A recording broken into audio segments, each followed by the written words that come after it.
بسم الله الرحمن الرحيم، والصلاة والسلام على المصطفى الهادي الأمين. الجواز عمره ما كان حرب، هو ربنا قال عليه مودة ورحمة ومعاشرة بالمعروف.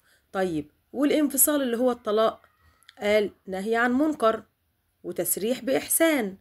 فطالما الناس أو بعض الناس بتاخدها حرب، يبقى أنت سرعان ما تجهز أسلحتك وتكون مستعد في أي حاجة. عاوز تكشف أي علاقة في مصداقية الاتنين، لأن بعد الانفصال الاتنين بيتكلموا ومحدش بيسكت، وبيحصل هجوم من الطرف والطرف المقابل. طيب انت بتسمع من هنا وكلام جميل وبتصدق، تسمع من الطرف التاني وكلام جميل وبتصدق.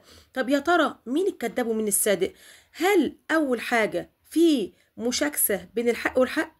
مستحيل. عمرك شفت حد باطل وباطل بتعاركوا مع بعض؟ دايما متفقين زي أصحاب الغيبة والنميمة كده، يوم على مجلس واحد الصادق ما بينهم هو اللي تعبان. طيب أكشف العلاقة ازاي، أو أكشف الانفصال ده مين اللي كان فيه الصادق والكذاب؟ مش في الجواز. في الجواز بيبقى الناس مستورة ومخبية كتير، في طرف ملعون وفي طرف محترم.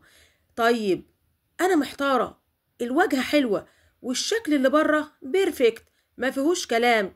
طيب انا اكشف بقى الموضوع ده ازاي؟ بعد الانفصال ده الحل الوحيد واخد القرار. ازاي تشوف بقى المعدن الرئيسي والحقيقي اللي كان مستخبي جوه الجوازة، سواء من ست او راجل، بعد ما يتفصلوا؟ زي ما بيقول لك كده ايه، عداوة البني آدم امتى تعرفها؟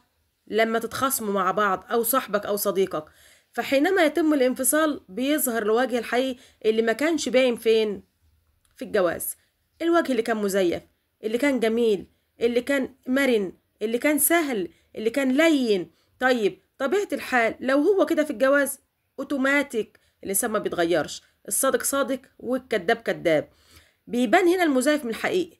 فبعد الانفصال وشه الحقيقي بيبان من تشويه سمعة، من أخطاء، من أكل حقوق، من قلة أدب، من طولة لسان، من تلقيح. وده كلته بيدل إن الإنسان اتفصل عن حد زي ده، ربنا كرمه كرم كبير. فما تحترش في أي حاجة، هي خلصانة كلمة واحدة.